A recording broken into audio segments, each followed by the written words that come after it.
Welkom by ons video oor projekhulpbronbenutting en skeduleontwikkeling. In hierdie eenheid sal ons fokus op die skatting van die duur van aktiwiteite, 'n belangrike stap in projekbeplanning om tydige taakvoltooiing en realistiese skedulering te verseker. Om te begin, duidelik definieer die aktiwiteitsomvang deur te identifiseer vereistes en doelwitte.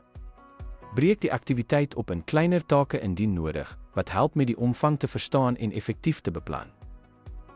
Die insameling van inligting is van kardinale belang. Hersien historiese data van vorige projekte om jou ramings te informeer.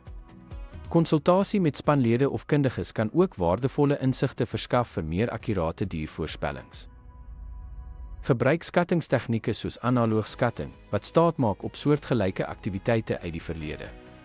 Parametriese beraming gebruik statistiese metodes, terwyl 3-punt beraming oorweeg optimistiese, pessimistiese en mees waarskynlike scenario's vir 'n gebalanseerde skatting. Oorweeg beperkings soos beskikbaarheid van hulpbronne en eksterne faktore wat moontlik beïnvloed die duur. Hierdie elemente is noodsaaklik om jou ramings en om te verseker dat hulle realisties en haalbaar is. Dokumenteer jou ramings in die projekplan en skedule. Hersien en pas hierdie ramings gereeld aan soos die projek vorder, aanpas by enige veranderinge in omstandighede of vereistes. Ten slotte, akkurate duurberaming is die sleutel tot effektiewe projekskedulering en bestuur. Deur voortdurend ramings te hersien en aan te pas, kan jy handhaaf projektydlyne en verseker suksesvolle voltooiing. Dankie vir die kyk.